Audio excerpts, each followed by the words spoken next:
12 billion cans. Let that number sink into your gray matter for a second. 12 billion aluminum cylinders filled with a neon yellow, syrup-thick liquid that tastes like dissolved gummy bears and heart palpitations sold in a single year. You think you're looking at a beverage company? You are dead wrong. You are looking at a geopolitical superpower disguised as a soft drink. If this company were a country, its GDP would rival half the nations in the Caribbean. It doesn't just sell a drink. It owns football teams. It buys racetracks. It sends men to the edge of space to jump off balloons just to see if they'll go splat. And the most terrifying, hilarious part of this entire multi-billion-dollar hallucination, it is virtually a marketing ghost. That's right. The company that plasters its charging bulls on everything from Formula One cars to the helmets of suicidal skateboarders doesn't actually make the drink.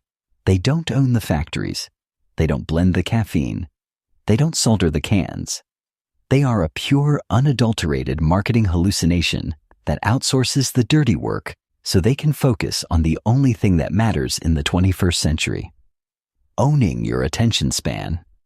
They sell you the feeling of adrenaline, the promise of flight, the illusion that if you chug this metallic-tasting sludge, you might just be able to finish that spreadsheet by 3 a.m. without passing out on your keyboard. It is the ultimate capitalist magic trick, turning sugar water into pure liquid gold.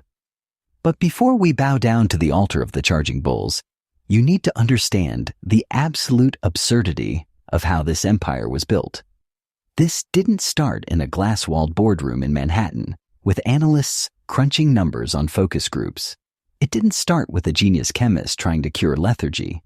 No, this empire was born from the unlikeliest, most chaotic collision of two completely different worlds. On one side, you have a Thai duck farmer who clawed his way out of poverty selling antibiotics to factory workers. On the other, a bored, jet-lagged Austrian toothpaste salesman wandering through Bangkok like a lost tourist, desperate for a cure for his exhaustion. Fate, in its twisted sense of humor, decided to put these two men in a room together. It's a story that shouldn't exist. By all laws of business logic, it should have failed. The product was too sweet, the logo was too aggressive, and the market didn't even exist yet. But greed, desperation, and a little bit of accidental genius are powerful fuels. What they created wasn't just a drink, it was a cultural virus. So, strap in. Put down your coffee, because that's for amateurs. We are about to dive into the high-speed, heart-racing, crash-inducing history of how a blue-collar tonic for truck drivers became the fuel for the global elite. Welcome to the Empire of the Bulls. Let's descend from the stratosphere of extreme sports and land face first in the mud of rural Thailand in the mid-20th century. Forget the private jets. We are talking about ducks, specifically raising them. This is the origin story of the man who would eventually hold the keys to the caffeine kingdom, Chaleo Yoovidhya. He wasn't born with a silver spoon in his mouth. He was born with dirt under his fingernails in a Chinese immigrant family that scraped by raising poultry. If you had told a young Chaleo that his legacy would one day be plastered on the side of a race car in Monaco, he probably would have asked you if Monaco was a new breed of duck. But Chaleo had something more valuable than an MBA from Harvard. He had the survival instinct of a street fighter. He ditched the farm and headed to Bangkok, the humid, chaotic heart of Thailand. He didn't start with energy drinks. No, he started with something far more practical for a developing nation riddled with infection: antibiotics. He founded a small pharmaceutical company called TC Pharmaceuticals. Now, pharmaceuticals sounds fancy, but let's be real. He was selling basic medicine to keep the workforce alive. But while he was hawking pills, he noticed something fascinating about the people buying them. They weren't just sick, they were dead on their feet. Thailand in the 1970s was modernizing at breakneck speed. You had truck drivers pulling 18-hour shifts on dangerous roads, construction workers balancing on bamboo scaffolding in the scorching heat, and factory laborers turning into biological robots. The entire country was running on a deficit of sleep and a surplus of exhaustion. Chaleo looked at this army of zombies and saw a gold mine. They didn't need antibiotics. They needed a battery recharge. They needed a kick in the teeth that tasted like fruit syrup. So he went into his lab, which I imagine was less sterile white coats and more mad scientist mixing buckets, and concocted a syrup. He threw in caffeine, obviously. Then came the sugar, enough to make a dentist weep. But the secret sauce? Taurine, an amino acid synthesized to mimic the stamina of a beast. He didn't name it Sparkling Energy Spritz. He named it Krating Deng. In English, Red Gore. A gore is a massive bison-like bovine native to Southeast Asia, a muscle-bound tank of an animal that represents pure, unbridled power. This wasn't a drink for the white-collar executives sipping tea in air-conditioned offices. This was blue-collar jet fuel. It was sold in small brown glass bottles that looked like medicine, because to these men, it was medicine. It was the antidote to the crushing weight of labor. Chaleo marketed it directly to the sweat-drenched masses. The drink of champions? No. The drink of the guy who drives the truck that delivers the champions' trophies. He sponsored Muay Thai boxing matches, cementing the brand's image with violence, sweat, and grit. By the early 80s, Chaleo had conquered the nervous systems of Thailand's working class. He was rich, he was successful, and he had absolutely no idea that a bored Austrian toothpaste salesman was about to walk into his life and turn his local tonic into a global religion. Now, leave the humid streets of Thailand for a moment and cut to the sterile beige world of European corporate sales. Enter Dietrich Mateschitz. In 1982, Dietrich wasn't a mogul. He was a guy selling toothpaste. That's right. He was the international marketing director for Blendax, a German company. His life was a glamorous cycle of airport lounges, bad hotel coffee, and convincing people that this specific white paste would make their teeth slightly less yellow than the other guy's white paste. He was a corporate drone with a frequent flyer card floating through the sky in a pressurized tube, selling dental hygiene. It's enough to make anyone yearn for a little chaos. Dietrich's nemesis wasn't a rival toothpaste brand. It was jet lag, the silent killer of the international businessmen. That brain-fogged, soul-crushing exhaustion that hits you when your body thinks it's midnight in Vienna, but the sun is blazing in Bangkok. It was on one of these sales trips to Thailand that Dietrich found himself stumbling through the haze, desperate for relief. He didn't want a coffee. He wanted a defibrillator. He heard whispers about a local tonic, the stuff the truck drivers drank, a glass bottle of brown syrup. Desperate and likely cynical, he cracked one open. Krating Deng. He took a sip. It was syrupy, medicinal, and uncarbonated, like drinking liquid candy that had been left in the sun.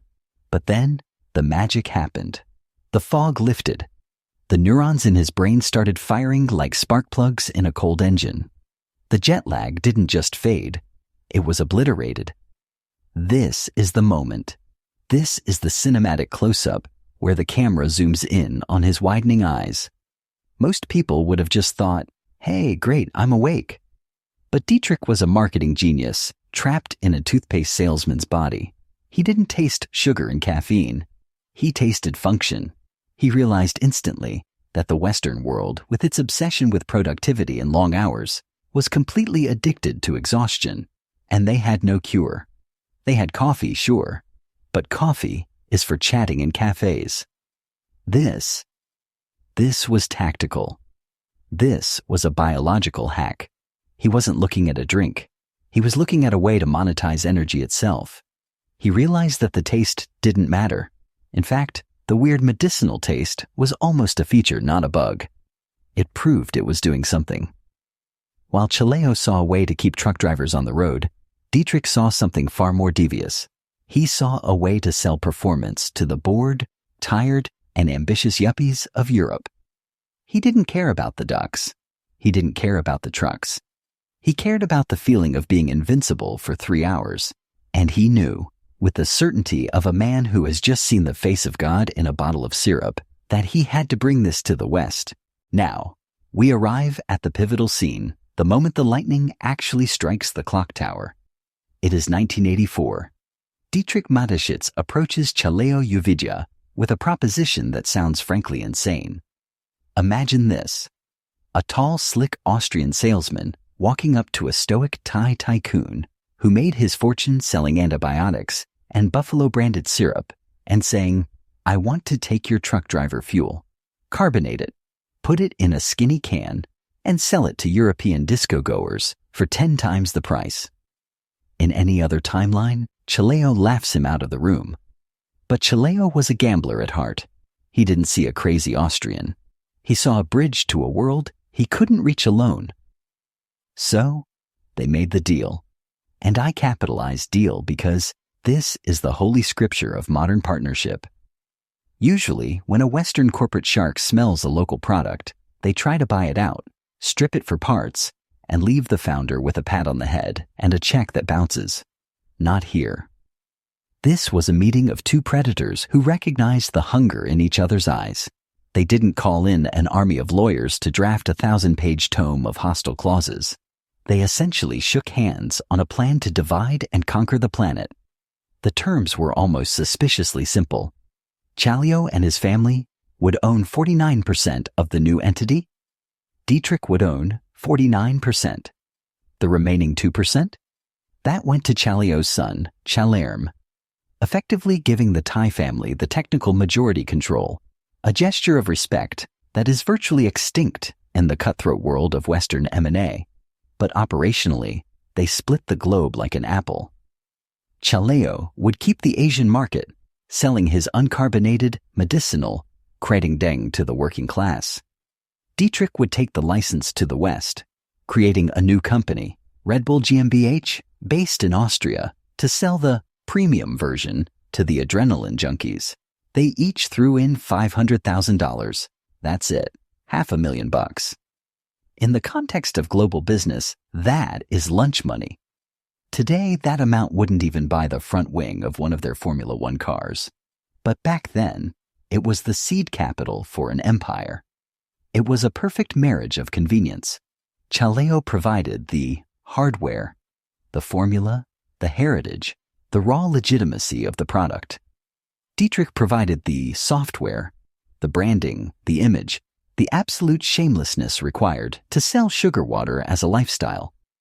The handshake was done. The ink was dry. But now they had a massive problem. The product as it stood tasted like cough syrup mixed with battery acid, and they were about to try to sell it to people who drank champagne. So, Dietrich packs his bags and takes the Red Gore back to Austria. He walks into the European beverage market, which is dominated by coffee, beer, and sugary sodas that taste like sunshine and happiness. He puts his new concoction in front of a focus group, and guess what? They hated it. They absolutely loathed it. They said it tasted like medicinal syrup that had gone bad. They said it felt sticky in the mouth. One person probably asked if it was industrial runoff. By all conventional marketing metrics, the product was a disaster. If Dietrich had listened to a single expert or relied on a single consumer survey, he would have flushed the formula down the toilet and gone back to selling toothpaste. But Dietrich understood something about human psychology that the focus groups didn't. We don't value things that are easy. We value things that hurt a little. He realized that the terrible taste wasn't a liability, it was an asset. If it tasted like delicious strawberry soda, people would think it was just a treat.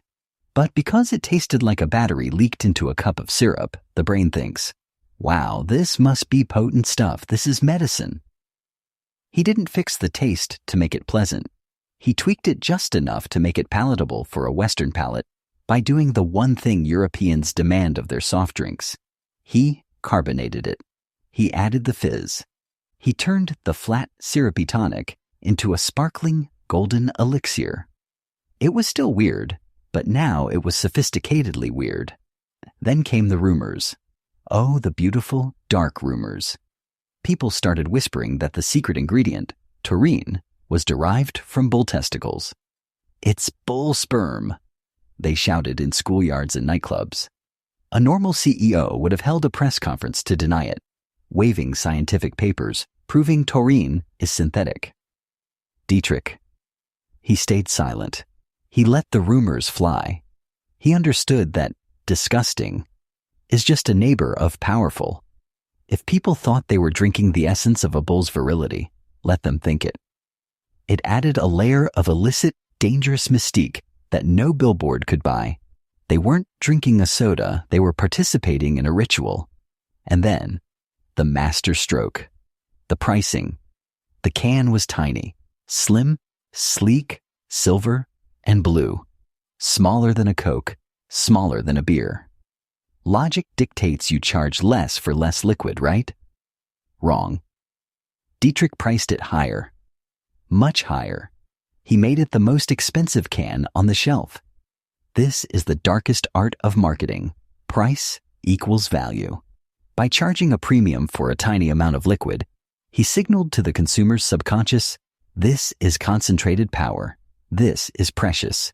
You don't chug this, you dose it. He created a luxury good out of sugar and water. He was ready to unleash it. But he wasn't going to use billboards or TV ads. He was about to invent a completely new way of infecting the public consciousness. It's 1987. Red Bull is ready to launch in Austria, but there's a slight hiccup in the master plan. Dietrich doesn't have the budget to compete with Coca-Cola or Pepsi. He can't afford to plaster the airwaves with commercials featuring smiling models holding hands on a beach. And frankly, he doesn't want to. He knows that if you tell young, rebellious people to drink something, they will hate it. But if they discover it, if they think it's their little secret, then you own them. So Dietrich invented what I call the trash can strategy. This is arguably the most brilliant, low-budget, and deliciously deceptive marketing move in history. He hired a small army of students, cool kids, the ones you wanted to be friends with, and gave them a peculiar job. He didn't just tell them to hand out free samples.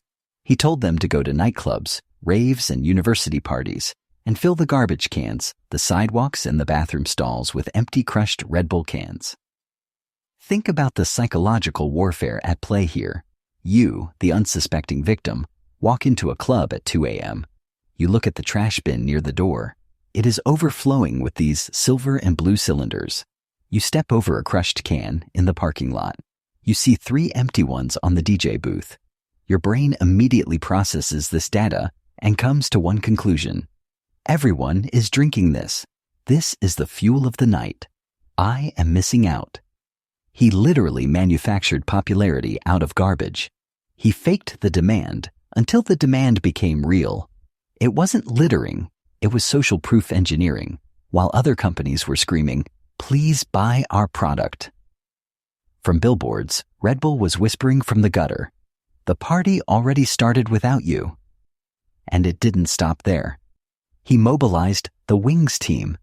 He took Mini Coopers, small, quirky, distinct cars, strapped giant plastic Red Bull cans to the roof, and sent them roaming through college campuses and beach towns. But he didn't hire slick salespeople in suits. He hired students. Attractive, energetic, relatable students. They weren't selling. They were gifting. "Here, you look tired. Have some energy." It felt like a favor from a friend, not a transaction with a corporation. They bypassed the brain's defense mechanisms against advertising. They weren't selling a drink. They were selling a cheat code for life. By the time the traditional beverage giants realized what was happening, it was too late. Red Bull hadn't just entered the market. They had infiltrated the culture from the bottom up. They had turned the trash can into a trophy case. And now that they had the youth of Europe hooked on the feeling of flight, it was time to stop pretending to be a drink company altogether and start building the circus. If the trash can strategy was guerrilla warfare, what came next was a full-scale military invasion of the human attention span. Most companies are content with slapping their logo on a billboard or paying a celebrity to hold their product for 3 seconds in a commercial. Boring. safe. Dietrich looked at the world of traditional advertising and decided to burn it down. He realized that if you sponsor an event, you are just a guest. You are the annoying commercial break. But if you own the event, if you create the spectacle, then you are the hero. You aren't interrupting the show. You are the show. So Red Bull stopped acting like a beverage company and started acting like a sovereign nation with a massive defense budget dedicated solely to cool stuff. They didn't just sponsor a Formula One team. They bought one. In fact, they bought two. In a sport where burning hundreds of millions of dollars is the entry fee, Red Bull didn't blink. They took Jaguar Racing, a failing mediocre team, painted it blue and silver, and turned it into a dynasty that humiliated the likes of Ferrari and Mercedes. Think about the absurdity of that. A company that makes engines with 100 years of history got beaten by a company that makes fizzy juice. When you watch a Red Bull car cross the finish line, you aren't seeing a car advertisement. You are seeing the triumph of caffeine over engineering heritage. But Earth wasn't enough. In 2012, they looked up at the sky and thought, let's throw a man off the planet. This wasn't a commercial. This was the Red Bull Stratos project. They hired Felix Baumgartner, strapped him into a capsule, and sent him 128,000 feet into the stratosphere. The entire world stopped. Millions of people watched a live stream of a tiny human speck floating in the black void of space. And when he jumped, breaking the sound barrier with his own body, he wasn't doing it for NASA. He wasn't doing it for science. He was doing it for the brand. For those 4 minutes and 20 seconds of freefall, Red Bull owned the entire world's adrenaline. They bypassed every TV network, every magazine, every traditional gatekeeper. They created a moment of human history that just happened to be funded by cans of taurine. This is the genius of their model. Red Bull is not a drink company. They are a media empire that happens to sell a canned beverage to fund their stunts. The drink is just the merchandise. It's the souvenir t-shirt you buy at the concert. They bought football teams in Salzburg, Leipzig, New York, and Brazil, ruthlessly rebranding them, changing their colors, and turning them into factories for high-speed, aggressive talent. They created the Red Bull Air Race, turning the sky into an obstacle course. They sponsored cliff diving, ice cross downhill, soapbox races. If it involved gravity, speed, and a high probability of bone fracture, Red Bull was there, checkbook in hand. They colonized the concept of extreme. Today, you cannot watch a skateboard video, a ski jump, or a breakdancing competition without seeing those two Red Bulls locking horns. They don't just sell you energy. They sell you the dream that you too could be a superhero, if only you had enough sugar in your bloodstream. And so we reach the finish line. The checkered flag has waved. The engines are cooling, and the stadium lights are dimming. The architects of this caffeine-fueled madness have left the building. Chaleo Yoovidhya, the duck farmer who dreamed of a stronger workforce, passed away in 2012. Dietrich Mateschitz, the toothpaste salesman who dreamed of a faster world, followed him in 2022. They are gone, but the monster they created is immortal. They didn't just leave behind a company. They left behind a dynasty of wealth so staggering it defies comprehension. The Yoovidhya family, descendants of a man who once struggled to make ends meet in rural Thailand, now sits on a fortune that makes them one of the richest families in Asia. And Dietrich's son, he inherited a 49% stake in the empire, instantly becoming the richest millennial in Europe. All of this wealth, all of these private islands, Formula One trophies, and stratospheric jumps, built on the back of a single, undeniable truth. The world is tired. That is the ultimate irony, isn't it? We like to think Red Bull is about extreme sports and performance. But look closer. It is a monument to our collective exhaustion. We built a society that demands we work faster, play harder, and sleep less. We built a world that runs on a deficit of energy, and then we thank the men who sold us the loan to cover it. Red Bull didn't give us wings. It gave us a crutch. A shiny silver carbonated crutch to help us limp through the demands of modern capitalism. So, the next time you crack open that slim silver can, listening to the satisfying hiss of escaping gas, remember what you are actually drinking. You aren't just drinking caffeine and taurine. You are drinking the sweat of a Thai laborer, the jet lag of an Austrian salesman, and the sheer unadulterated genius of the greatest marketing trick ever pulled. You are drinking the liquid empire. Drink up, my friends. The race isn't over, and you look like you need the energy.